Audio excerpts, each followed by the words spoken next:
کبھی کسی کے ساتھ موازنہ نہ کیجیے، یعنی کہ ایک شخص کا موازنہ دوسرے کے ساتھ کبھی نہ کیجیے۔ خدا کے معاملات میں آپ کیوں بلا وجہ اپنی حکمتیں لگاتے رہتے ہیں؟ خدا کی حکمت کچھ اور ہے، آپ کی حکمت کچھ اور ہے۔ جب آپ موازنہ کرتے ہیں کہ وہ شخص ایسا اچھا ہے اور وہ شخص ایسا اچھا کیوں نہیں ہے، یا ہم جیسے اپنے بچوں کے درمیان کرتے ہیں کہ تمہارا بڑا بھائی یا چھوٹا بھائی تو ایسا اچھا ہے، تم اس کی طرح کیوں نہیں ہو، تمہاری بڑی یا چھوٹی بہن ایسی ہے، تم اس کی طرح کیوں نہیں ہو، یہ غلط ہے۔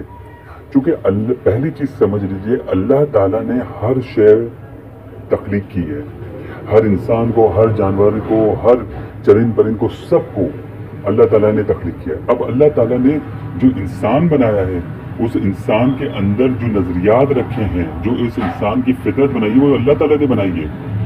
اب دوسرا جو قدم ہوتا ہے وہ والدین کا ہوتا ہے کہ والدین پہلے سے بھاپ لیتے ہیں کہ ہمارا بچہ ابھی اس عمر میں ایسا ہے، اس کی فطرت ایسی ہے۔ وہ بچہ جب گود میں ہوتا ہے ماں کی، جب باپ کی گود میں آتا ہے، تو اس وقت وہ ماں باپ جو ہوتے ہیں وہ پہچان جاتے ہیں کہ ہمارا یہ بچہ اس ذہنیت کا ہے، اس نیچر کا ہے، اس مزاج کا ہے، اور بڑے ہو کر وہ ایسا نکل سکتا ہے۔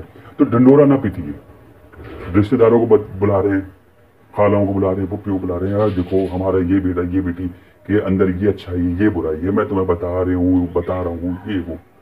اس سے کیا ہوتا ہے، وہ بچہ بدنام ہونا شروع ہو جاتا ہے، یا وہ اس بچے کو سر آنکھوں پہ بٹھا لیا جاتا ہے، جس کی تعریفیں بیان کی جاتی ہیں اور جس کی برائی بتائی جائیں گی تو وہ بدنام ہونا شروع ہوتا ہے۔ اب کیا اس کا طریقہ کار ہے کہ جب والدین کو پتہ چل گیا ہے، والدین کیوں بول رہا ہوں کہ جتنا ماں کا حق ہے، فرض ہے کہ وہ اپنے بچوں کی تعلیم اور تربیت ہنر میں اپنا حصہ دے، اتنا ہی باپ کا بھی ہے۔ کچھ جگہوں پر ماں کا ہے، کچھ جگہوں پر باپ کا ہے، اور کچھ جگہوں پر دونوں کا ایک ساتھ ہے۔ سمجھنے کی ذرا سے کوشش کیجیے گا یہ بات۔ آپ امید ہے کہ آپ لوگوں کو سمجھ میں آ رہی ہوگی ذرا۔ تو آپ کیا کریں کہ جب آپ کو سمجھ میں آ گیا، آپ اس بچے کی جو اچھائیاں ہیں اس کو اپ گریڈ کرتے چلے جائیں، اور جو برائیاں ہیں اس کو ختم کرنا شروع کر دیں۔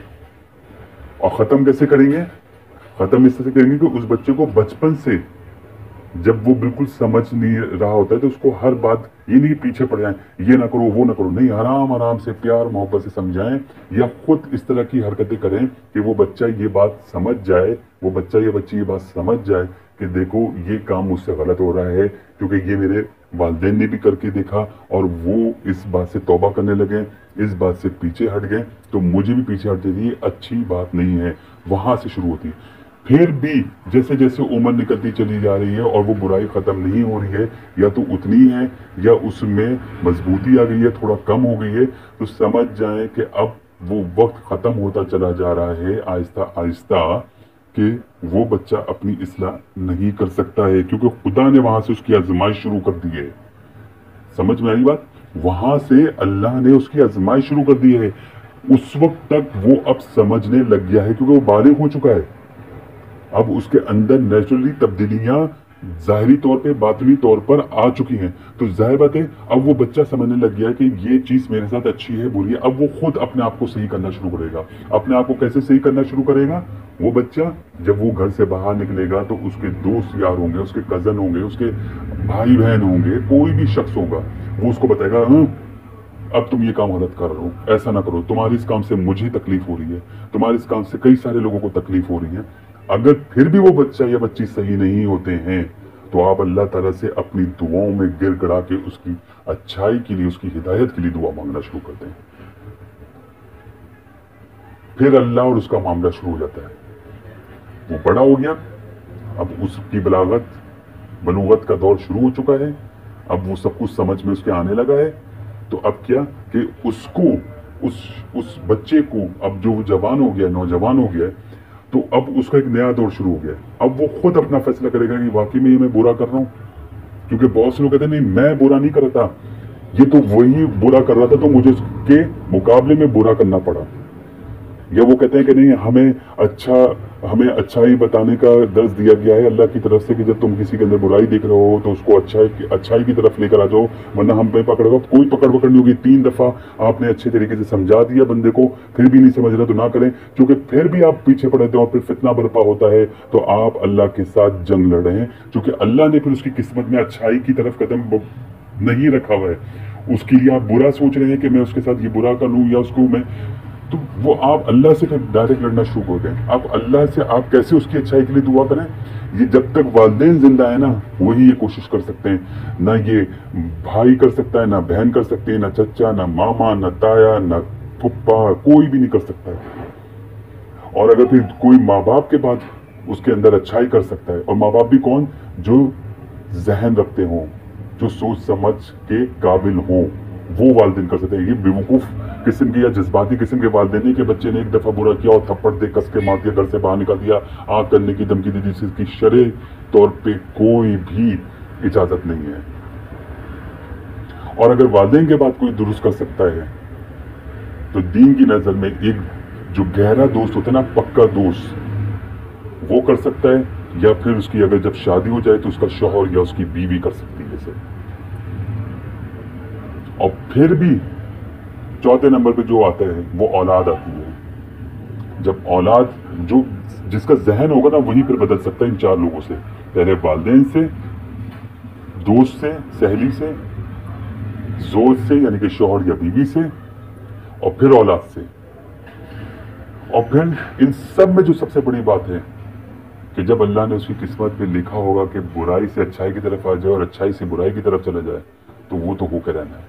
اس لیے بار بار بول رہا ہوں کسی کے پیچھے نہ پڑو. جو شخص جیسا ہوگا اس کی فطرت تبدیل نہیں ہوگی. عادت تبدیل ہو سکتی، فطرت کبھی تبدیل نہیں ہو سکتی.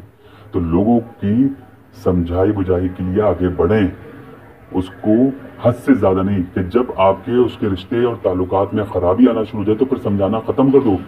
کیونکہ جب وہ تعلقات ہی ختم ہو جائیں گے، وہ رشتے ہی ختم ہو جائیں گے، تو پھر سمجھانے تو کوئی بھی ذریعہ نہیں رہے گا نا.